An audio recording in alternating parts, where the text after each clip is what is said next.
이번 주 부동산 규제가 풀린 서울 마포구 일대입니다. 어떤 변화가 있는지 한번 둘러보겠습니다.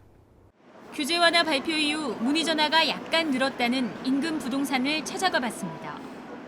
어떤 문의가 좀 많았을까요? 절박하지 않은 수요들이 매물을 걷어들여야 될 것 같으니까 그런 거에 대한 문의가 있고, 매수인들은 투자 타이밍이 언제인지 그런 문의가 있는 거죠. 그러니까 실제 어떤 거래를 하겠다라고 걸려오는 전화보다는 관망. 네.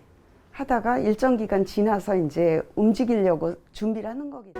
가까운 다른 부동산도 비슷한 반응이었습니다. 규제를 풀어주면은 좀 더 거래가 좀 더 수월한지 여쭤보시는 분은 몇 분 계시는데 실거래만큼 생각하는 그런 상담은 아니었습니다. 지난해 하락폭 12%로 서울에서 아파트값이 가장 많이 떨어진 노원구 부동산들의 반응도 별반 다르지 않았습니다. 심리적으로도 아직 좀 위축된 상태가 완전히 따뜻한 어떤 온기가 전달이 되지는 않는 것 같아요. 정부는 서울 강남 3구와 용산구를 뺀 모든 지역을 규제에서 풀었습니다. 서울 21개구에서도 집값의 최대 70%까지 대출을 받을 수 있게 된 겁니다. 또 실거주 의무와 중도금 대출 제한 등은 없애고 전매 제한도 대폭 완화했습니다. 여기에 지난해 말 종부세와 양도세 등 다주택자 세금 완화 정책까지 발표되면서 9주 연속 하락폭을 키우던 전국의 아파트 값은 10주 만에 하락폭이 줄었습니다.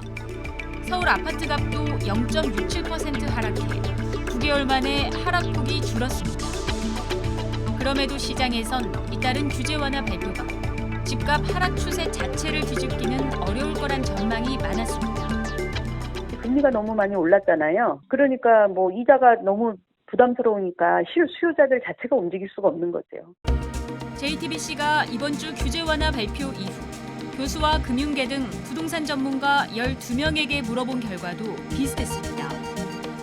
아무래도 하락세가 조금 완화되는 영향은 있을 것 같습니다. 다만 지금 워낙에 경제도 안 좋고 시장 자체가 좋지 않기 때문에 12명 중 10명은 올해도 집값이 더 떨어질 거라고 봤습니다. 그 가운데 2명은 서울 집값이 5% 이상 떨어질 거라 봤습니다. 일단 시장 주체들의 매수 심리가 일단 꺾인 상태고요. 결정적으로 금리 인상이 마무리가 안 됐습니다. 3에서 한 5% 정도 조정이 있을 것으로 보입니다. 반면 2명은 서울 집값이 소폭 오를 걸로 전망했습니다. 이 금리 인하 시그널이 이제 시장에 주어진다라고 하면은 실수요자들은 한꺼번에 시장에 또 들어갈 수 있거든요. 거래량이 늘어나고 가격은 반등할 가능성이 높다라는 것이죠. JTBC 송재입니다.